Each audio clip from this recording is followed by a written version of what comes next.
Hi everyone, welcome to the assessment webinar. If you can hear me, if you could raise your hand with that little figurine on the top, that would be great so if I know the microphone's working. Thanks, Instituto Thomas Jefferson. Great, thank you. All right, so a couple of you can hear me. I'm looking at the results of the poll and seeing that all of you have attended webinars before. Some of you have even facilitated them before. A lot of experience with peer critique and kind, helpful, and specific feedback in the classroom, so that's great. And a little less experience with co-creating rubric, but some of you guys have been doing that work also. So that's some of what we're going to cover today with the assessment webinar. Let me see. There is this little figurine on top where you can raise your hand. You can ask me to speak louder or speak softer, speed up, slow down. You can laugh at me or you can applaud. I'm not sure you'll use either of those. But there's all kinds of options up there if you want to express your emotions. So I'm going to clear the hands raised. Al is smiling. Thanks, Al. Or no, he's laughing at me. That's what he's, okay. I'm going to start off in about a minute. And I'm going to be sharing a screen. There's something slightly strange about what I'm doing is I have two screens open, and I am going to be Cady's staff in the chat room in just a minute because I'm going to be showing the presentation on my other computer screen. So Cady's going to kind of disappear from the chat room, but Cady's staff will come in, so my other person. I would love for us to use the chat. If you guys have any questions throughout the presentation, I would love to be able to interact and answer those questions. I might save some of them till the end, but they'll definitely stay up in the chat window, or try to answer them if it's important to answer them in that moment. I'll answer them right then. So can everyone raise your hand if you can see the chat and can contribute to that? If everyone could just say hi or yes in the chat window even to start. I don't know why I just said hi to myself, but okay, perfect. Okay, great. So is everyone able to? Oh, okay, perfect. Hello, everyone. Okay, so I'm going to start with the presentation, and it's going to be coming up in a Prezi format. Thank you guys for filling out the poll. That's good information. No, I'm excited that you're all webinar experts here. So my last activity will make more sense because you'll have some context for that. Let me go here, and I'm going to be sharing my screen here.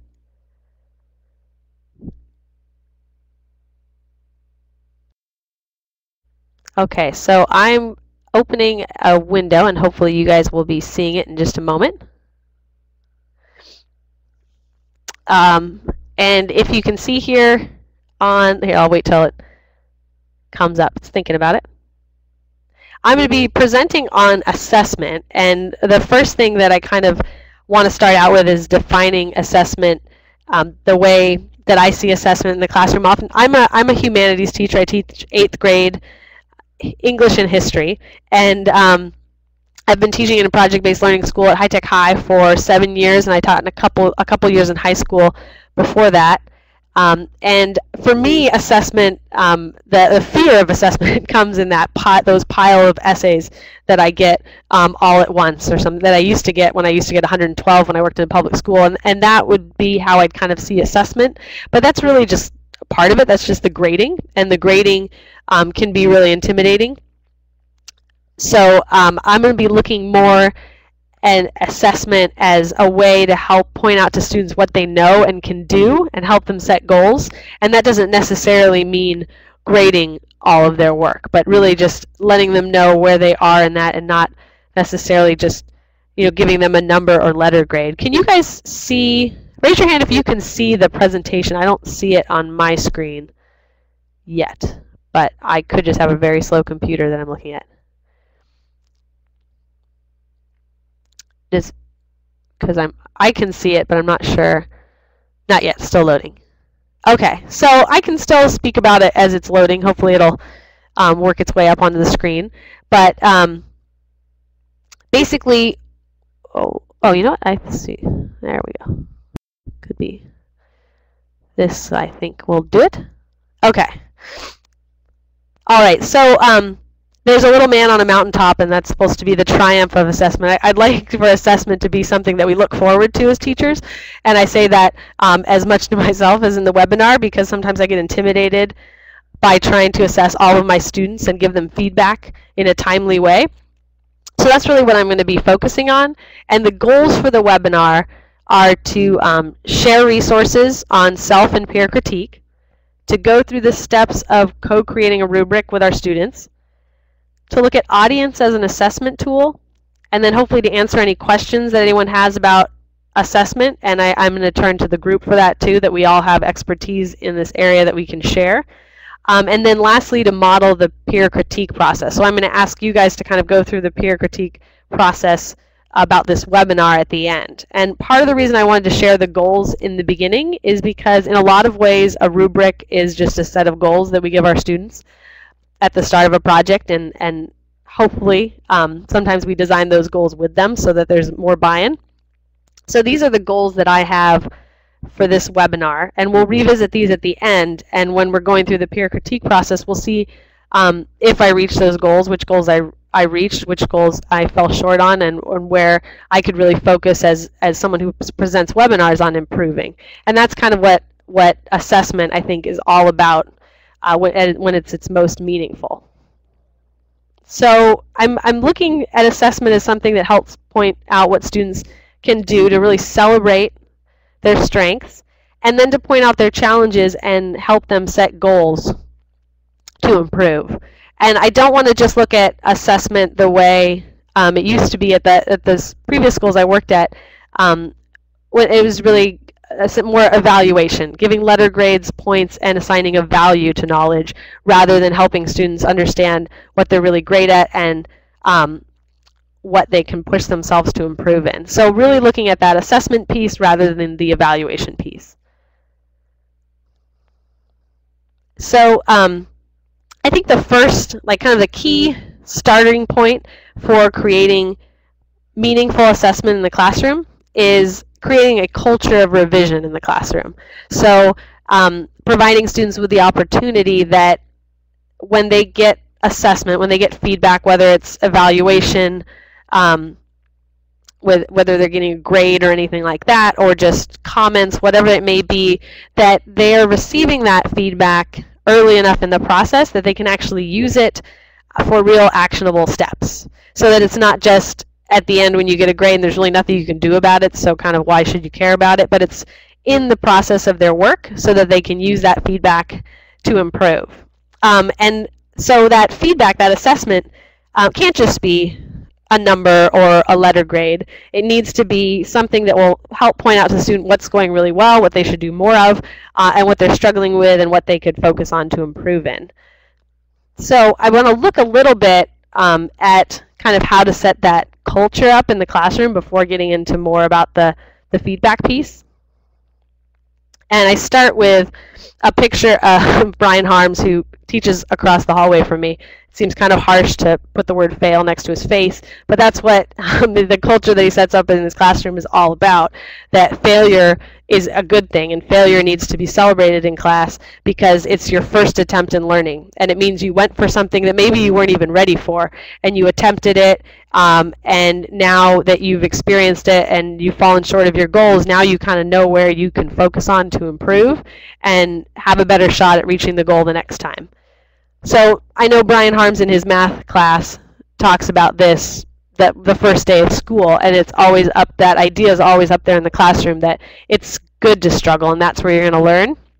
So setting up that culture at the start, that revision and falling short of our goals is all part of the process.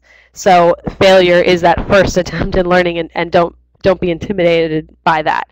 And that can go for math concepts, challenging math concepts. It can go for science. It can go for writing, whatever it may be, but just helping students celebrate their struggles, and so that when they accomplish something, it's not just about the accomplishment, but it's looking back on the process that they went through to get there. Back this up, one of the 7th grade teachers that I work with, Edric, Mr. Mack, he had this this chalk talk with the students about about grades and talking about like, what kind of grades are meaningful, what kind of feedback is meaningful to you. And he asked his students, and these are a couple of the responses he got that really kind of stuck with me about when I'm thinking about giving, because I get the 7th graders at the next year in my 8th grade class, and they wrote down, I want to turn in a paper and get it back with advice and ways to make it better, and what I did wrong, not a paper that has a letter or a number that tells me how I did and explains it more on the board. And it got me thinking about how often do I maybe not have time to grade until the very end and just end up giving students kind of an almost arbitrary number at that point because it's not really going to help them improve. And these are 7th graders articulating they really want feedback that they can use, advice to make it better. And this is the kind that helps you to get better in everything. And that's a pretty high expectation that our feedback needs to help them get better in everything. But I think that is a great goal to have at the heart of our assessment, at our feedback as teachers.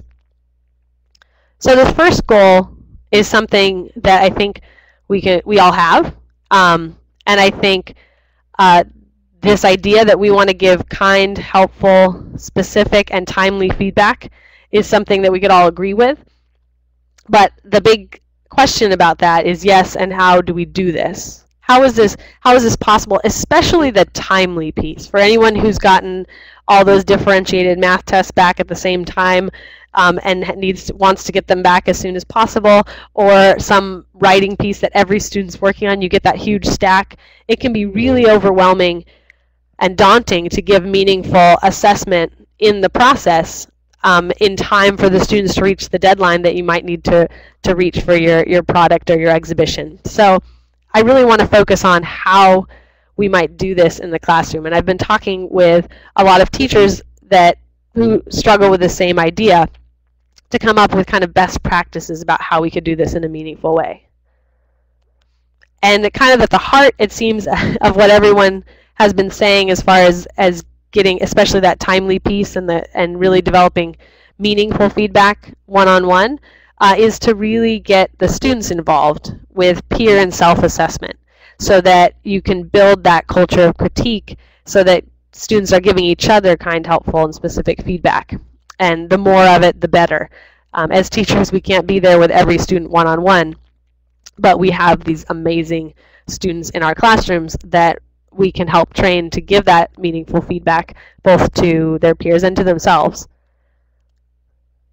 So this is a cycle that one of the teachers uses in his classroom, and this is for writing, but I think it can apply to any project or anything you're working on, is that the peer critique cycle starts with great models, and he uses sometimes great models of student work from a previous time of doing the project. Other times he creates the anti-model.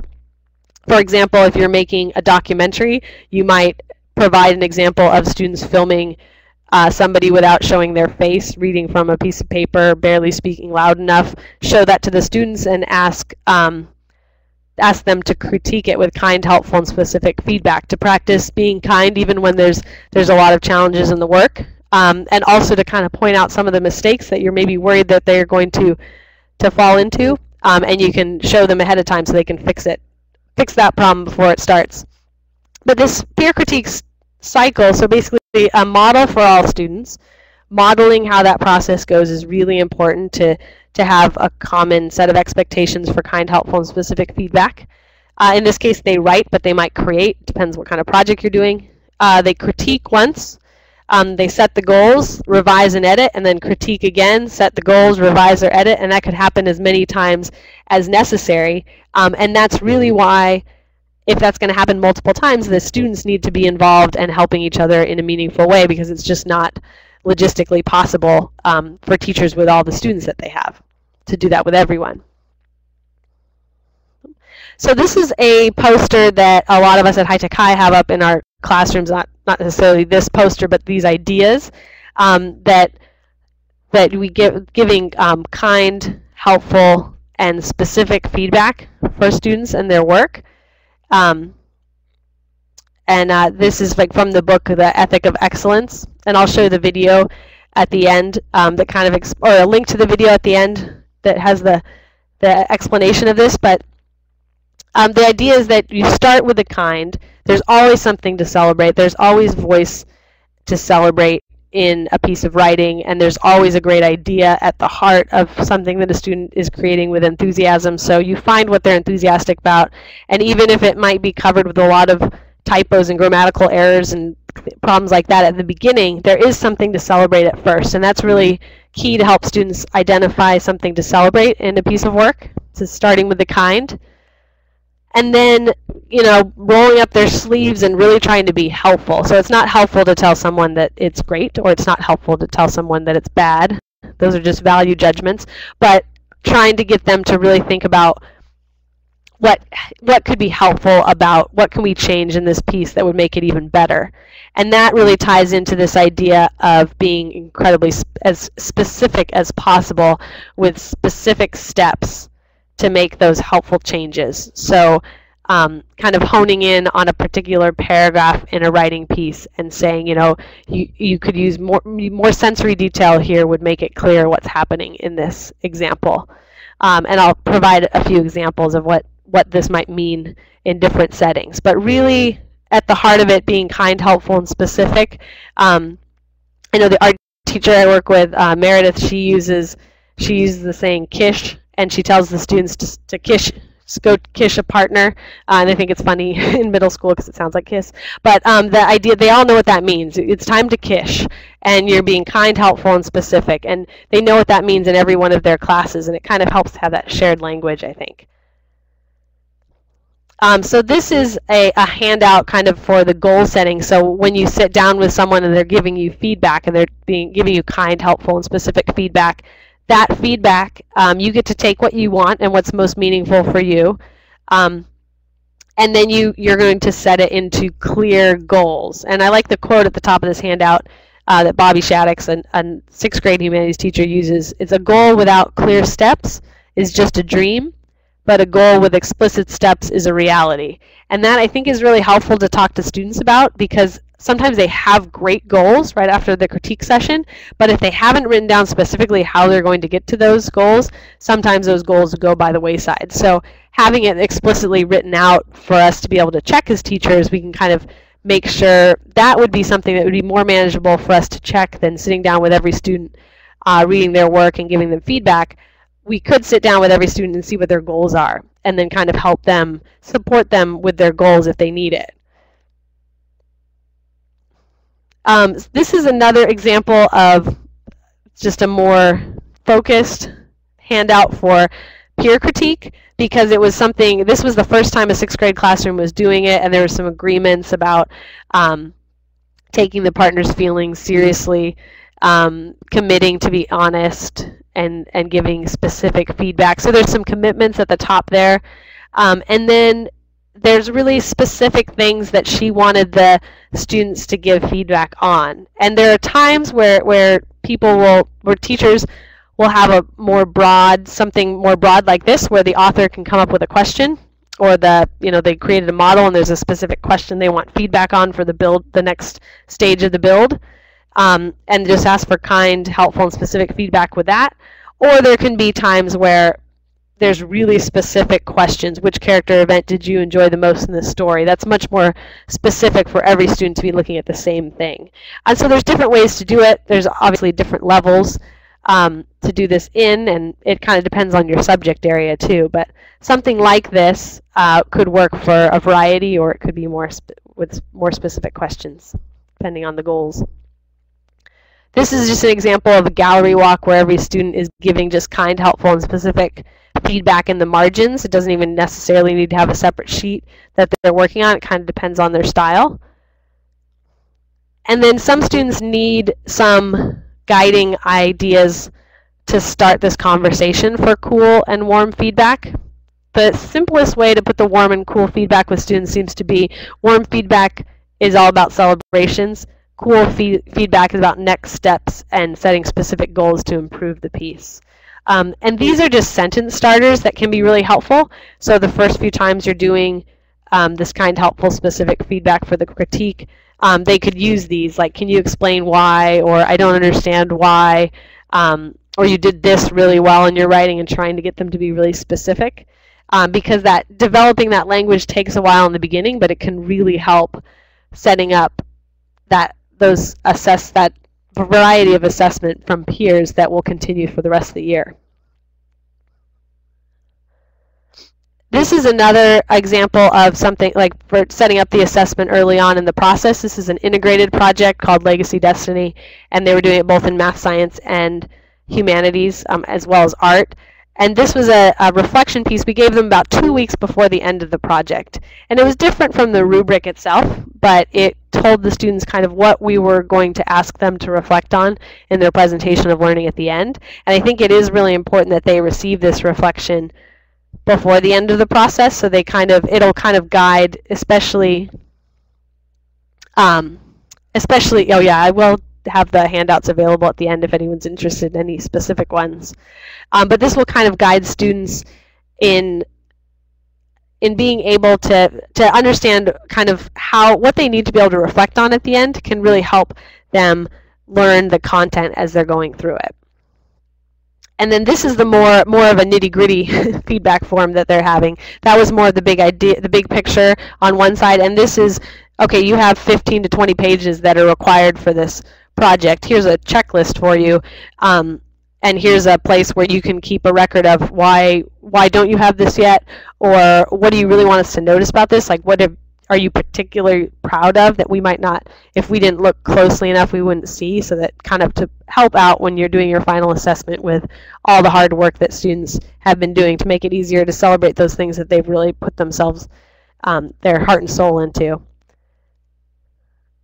This is a math assessment, because I know I'm a humanities teacher, so I was talking to some of the math science teachers about how they use that peer and self-assessment in their classroom. And this one is a paper that they use every week. They have 200 points available. Seems like a lot of points, but if you see the breakdown, it's pretty much all the work that they're doing in their math class. So they get 100 points for doing this judo math packet. If they do advanced corrections, they can get 25. But you can see where if they fall short in certain areas, you can still get those points back by going to after-school tutoring, or by peer tutoring someone else, or by doing Khan Academy. So there's all these different ways that you can get the practice and the skills you need that the teacher is seeing as this will really help the student. But they can kind of pick and choose, like almost like menu options about how they're going to get up to that point level, and it's a math problem in and of itself. Also on the back of this weekly self-assessment, they have goals for the week, and this is particularly for students who are struggling with their study skills.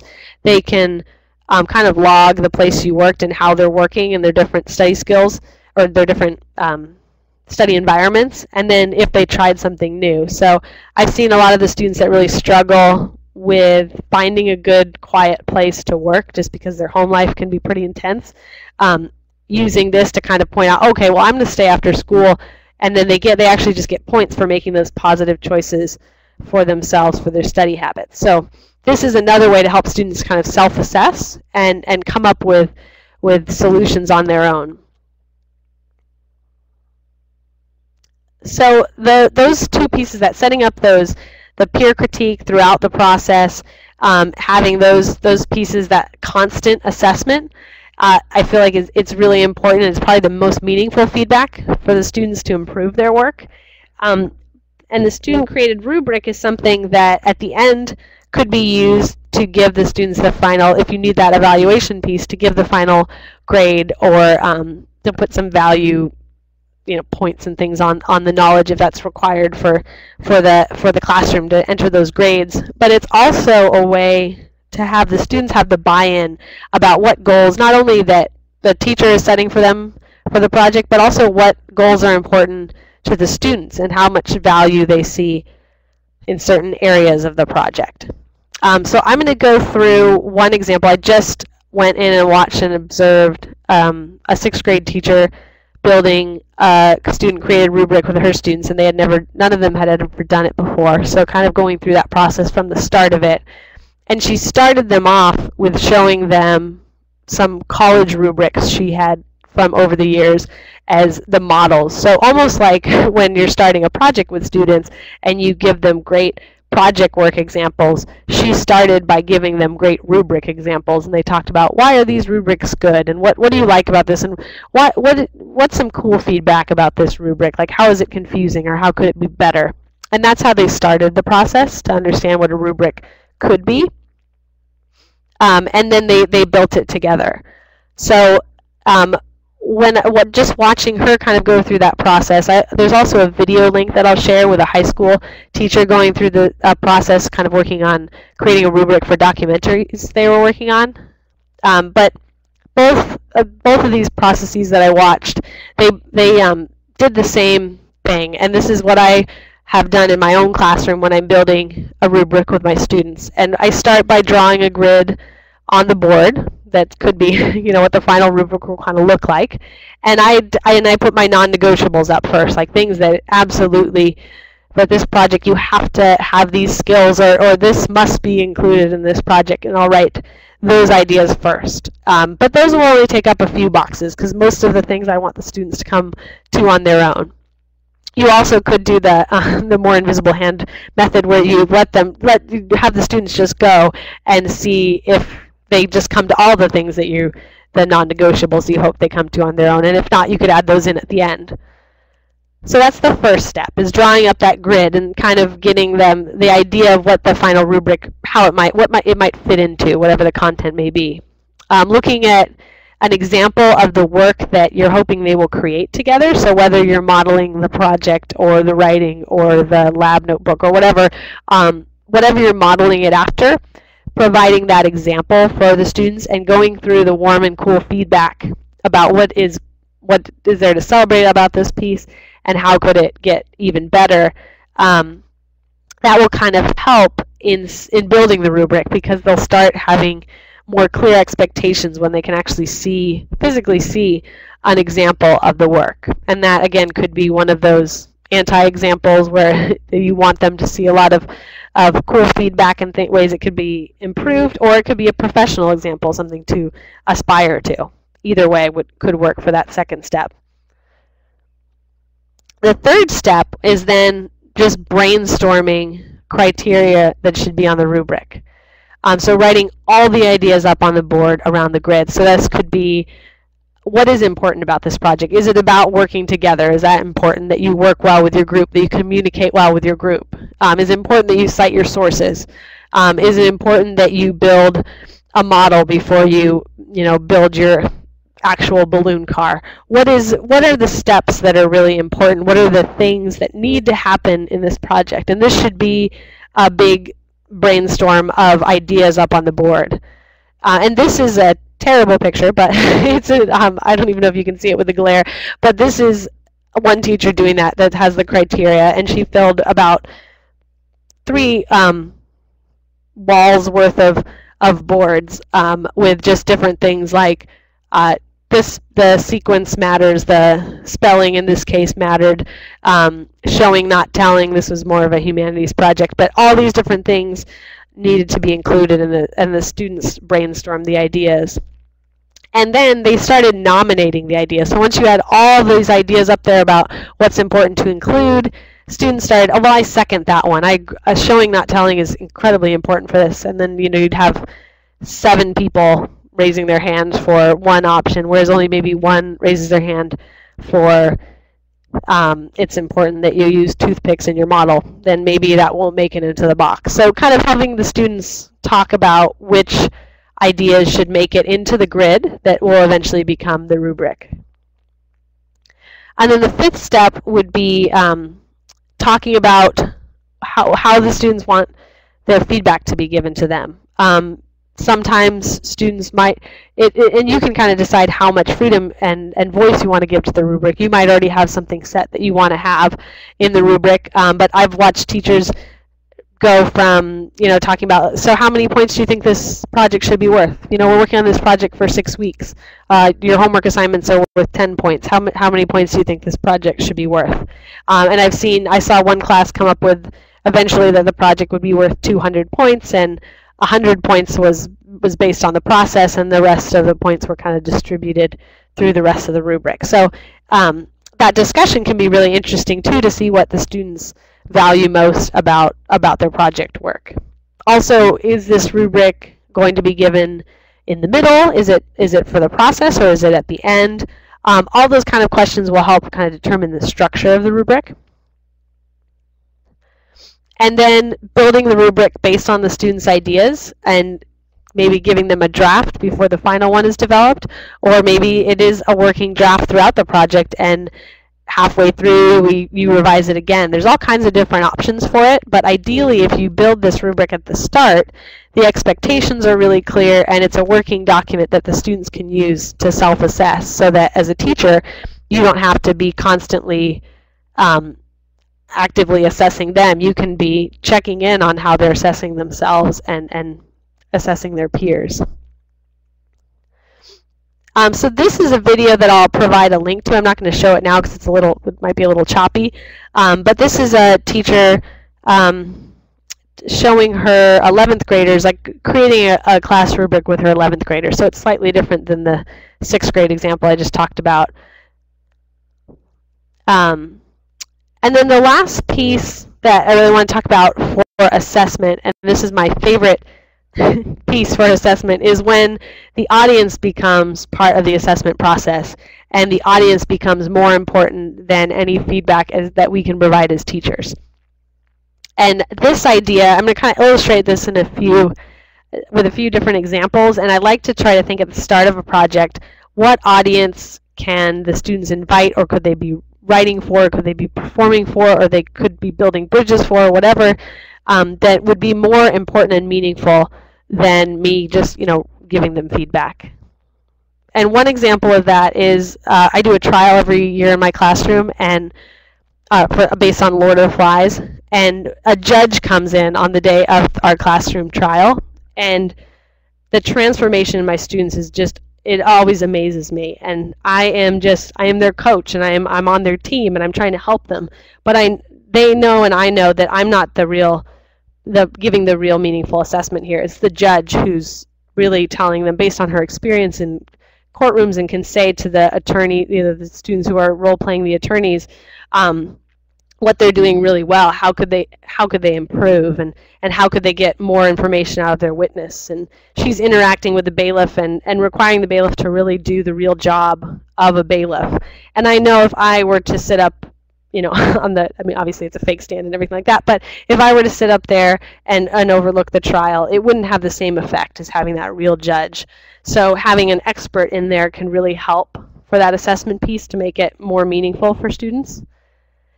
This is an example of one project that had two very different audiences. This is the bridge breaking ceremony for our bridge project, and the 8th graders are in here, and all their 4th grade buddies are in there. So we have a mentoring program, and during the breaking ceremony, all the 4th graders were chanting like destruction, and they had a wonderful time.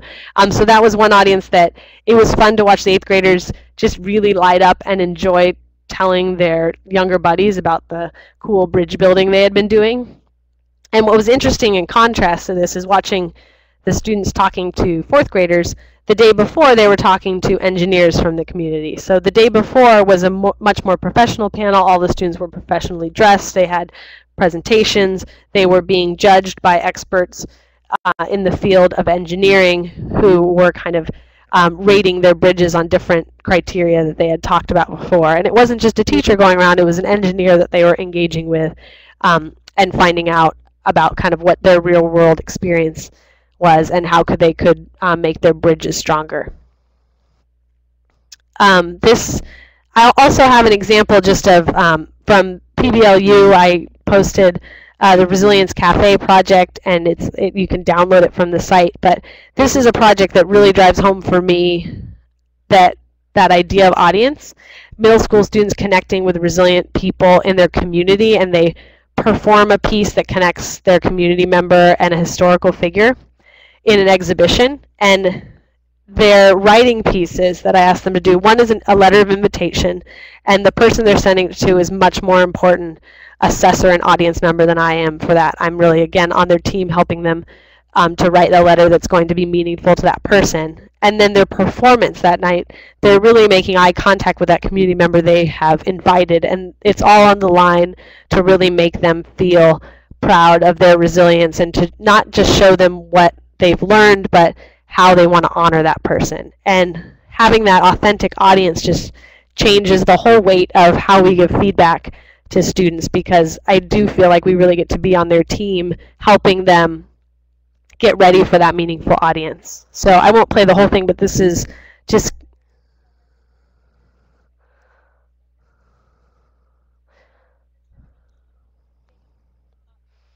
so this is a student performing at our exhibition.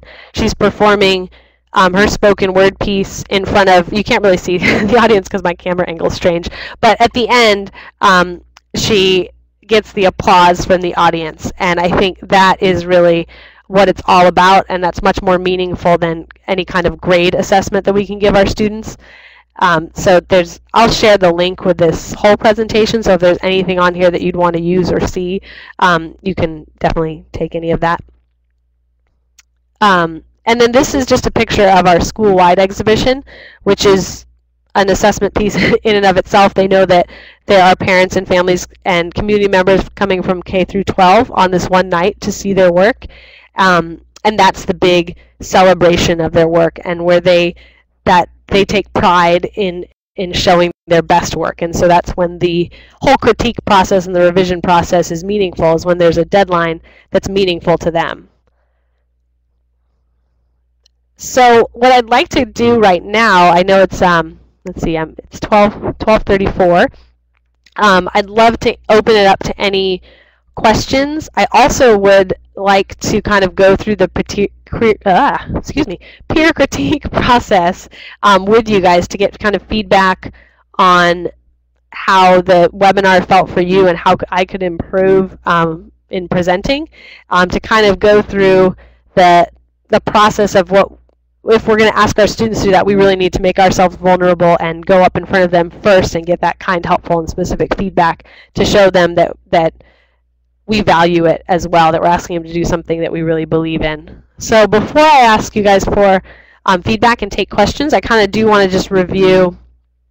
These were the goals, so my kind of like self-created rubric going into this, that I wanted to share resources on self and peer critique, go through the steps of creating a rubric, looking at audience as an assessment tool, answer questions about assessment, which I have not done yet, and model the peer critique process, which is what I'm about to do. So I'm going to step into this. Let me see.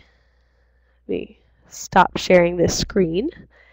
And I'm going to ask for if you guys could kind of some kind, helpful, and specific feedback on the process to kind of practice going through that assessment piece ourselves.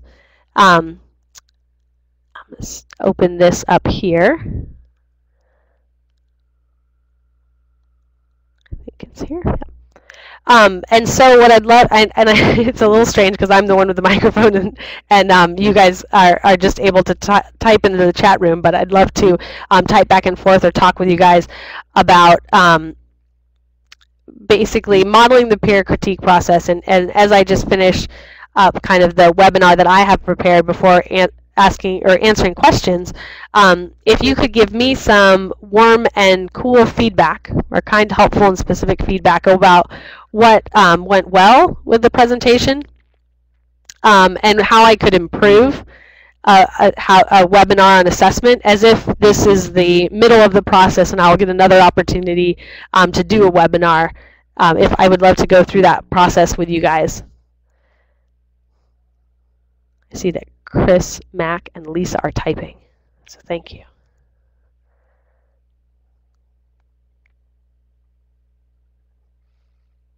Oh, yeah, thank you. Yeah, I was reading the pile of grading is logistically not possible. That's very true with us. I think everyone knows that as a teacher, that sometimes it's just not possible.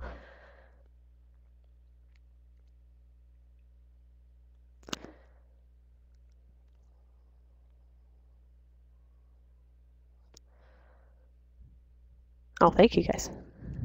And all the real examples that I have on there, I've gathered from a lot of different teachers, and I do want to share the link to the presentation if anyone wants to download any.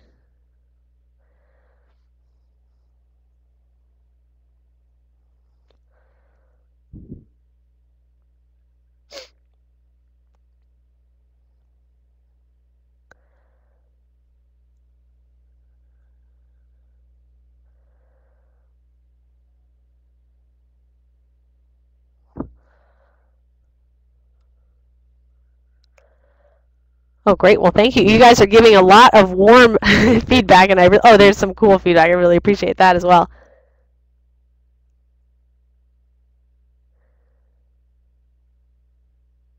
Yeah, that struggle.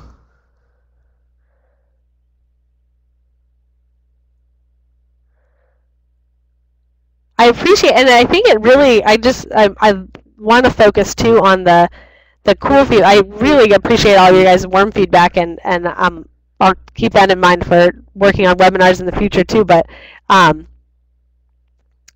the cool feedback about how to actually provide the assessment in a timely fashion, I think as a teacher, I think that's one of my struggles, and I think that probably will show through in this as well, that it is really hard to get that feedback provided in a timely fashion. And that's why I was trying to kind of focus on peer critique, and I'm still working this out in my classroom to really focus on getting the students to help with that process and to really give that kind, helpful, specific feedback, so that maybe it'd be more manageable for us to help support them in that than providing all of that feedback. But I definitely appreciate that feedback.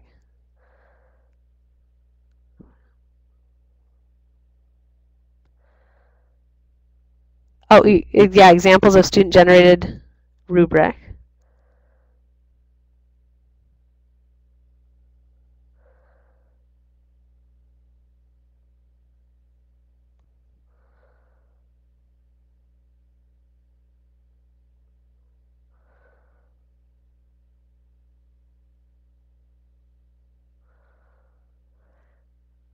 Oh, that's an interesting question about the rubrics, about the students being receptive. It was interesting to watch.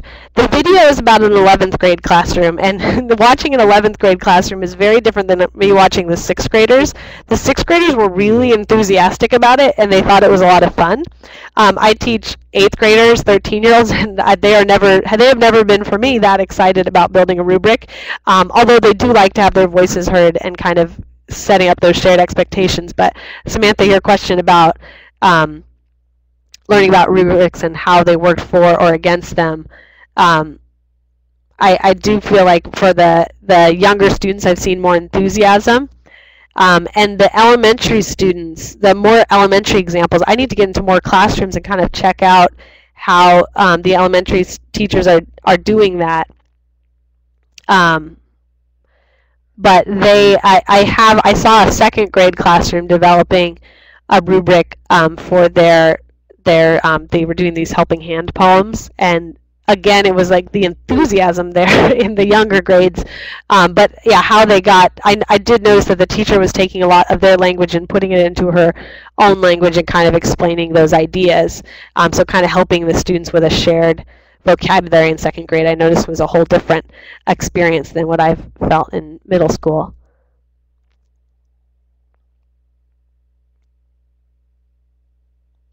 Yeah, the peer feedback piece is really that piece to giving it weight, or to almost like how much will this account for. It was interesting when the students were forming their rubrics, they gave peer assessment and self-assessment and the revision process like half of the grade, so 100 out of the 200 points.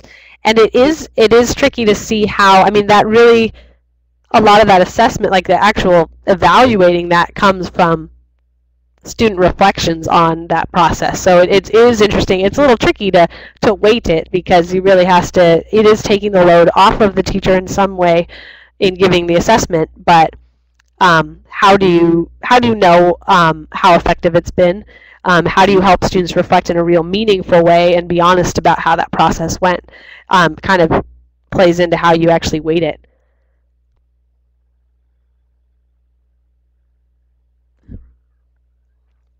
Let's see, we'd like to know how to help lower elementary students assess older students. Now for the assessing older students, do you actually mean giving them meaningful feedback to help them improve their work?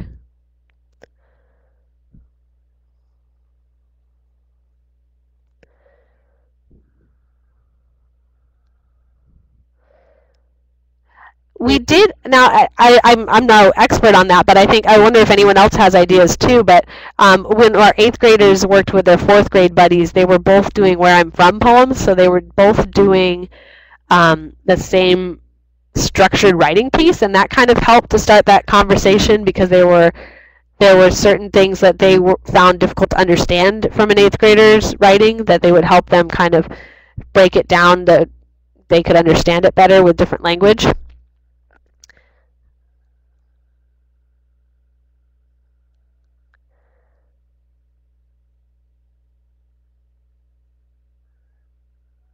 Oh, great. So Al, you just uploaded a video of 4th and 5th graders from Explorer giving feedback?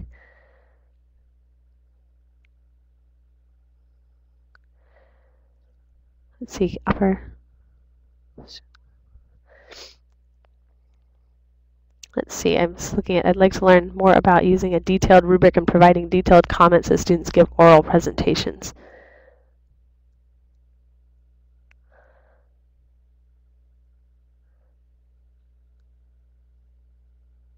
Yeah, I definitely, I see Lisa's question about giving meaningful feedback during the presentation, and that's definitely something that we've been talking a lot with our presentations of learning, and giving that feedback almost immediately afterwards. It can be really challenging, especially when you have a classroom of students and someone up for the next presentation. I've seen teachers do a variety of things. Some teachers actually just record audio feedback and they send it to them as an audio file, which I thought was interesting, or just a really detailed rubric that you just can circle words on and then have just a conversation one-on-one with the families and the student right afterwards. But that is definitely a challenge that we've been talking a lot about at our school with those presentations and giving that feedback. Let's see. Public audience presentations of learning. We do have some prep packets and to prepare students for their presentations of learning. And I could share one of those. Is there a place, maybe this is more of a question for Al, but Al, is there a place where after this I could upload documents, or do I need to get them all up before this window closes?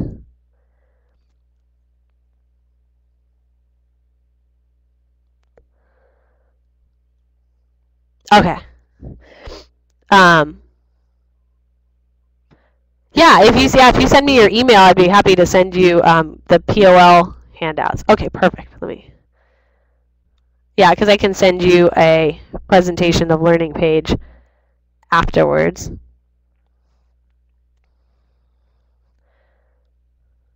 So I'm going to share this Prezi presentation. This is the actual presentation I went through on Prezi, and I know you can download it, so any of the documents in there should be able to, you can definitely view them, but I'm hoping that you can actually download those also. This is Ron Berger, who's the person who came to our school and introduced kind, helpful, and specific feedback to us. This is a video of him going through that process with his students. And this is a video of an 11th grade teacher going through, 11th grade teacher in a co-created rubric. And let's see, I saw the question about college level, developing the rubrics at a college level, and I know I've seen teachers use college examples, but I'm trying to think. We do in our graduate school, we actually developed our rubric for our graduate theses, and went through that process. So if you go to the graduate, the High Tech High GSE webpage, Stacy Callier kind of led us through that process, and she's the one in the teacher leadership. There might be some resources online for that, because I know just as being a student in that program, we did do some co-creation of, let's see, and the POL. So if there's anyone who would like me to send you any resources over email, I do have jcook email. And if you want to write anything specifically that you'd like me to send you, I'd be happy to send that. I'll send the jcook, the POL information that we have. And I really appreciate all of your feedback. That really helps me. And I really, honestly, I think it is important that when we're doing the peer critique for our students that we put ourselves up in front of them and ask them for their feedback, because I think that helps kind of add the weight to what we're asking them to do. Also, I'm going to change screens for a second, and there's some documents that you can download. This is just a peer critique sheet, peer critique poster, and then just like some signs for the classroom. So, Chris, oh, the math, is that the assessment piece with the kind of the weekly reflection where they assess themselves? Okay, perfect. I will definitely send that to you.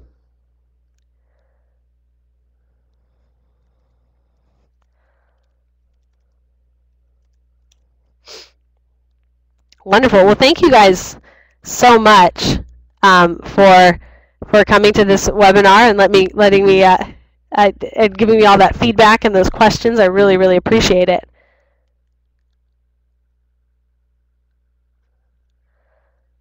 Oh, and I can, let me see, in the poll here. Let's find this. So we have at the beginning, 100% of you had attended a webinar before, so that hasn't changed. But I look forward to hopefully attending more of these webinars. Maybe one of you guys will lead one yourselves. Oh yeah, and Jay Cook, I will add you to the math homework also, definitely. And that was created by my math science teacher, Jamie Holmes. So I'll let him know. All right, and Samantha, what's your email?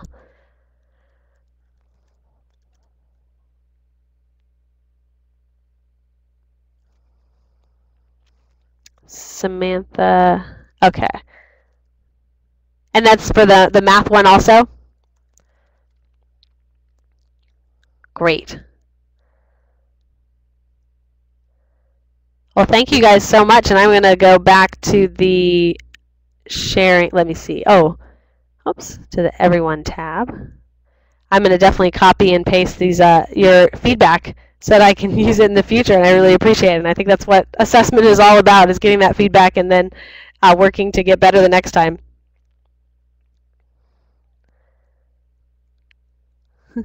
Thank you guys all. Oh, thanks so much, and thank you guys all for coming. Yeah, next time, Cady. Oh, give them your email. Oh, that's a good idea.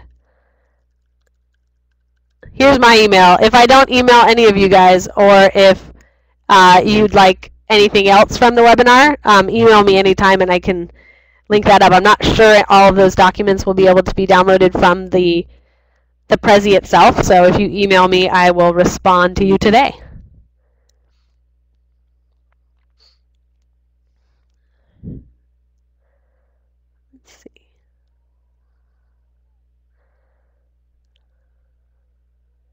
Yeah, thank you guys so much, and please email me with any questions, and I'll respond as quickly as I can. I really appreciate the experience. Good luck with assessing.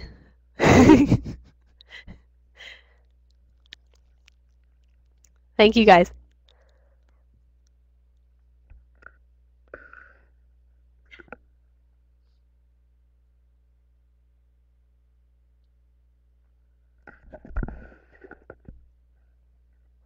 All right, so I guess I'll be signing out soon, but if anybody hasn't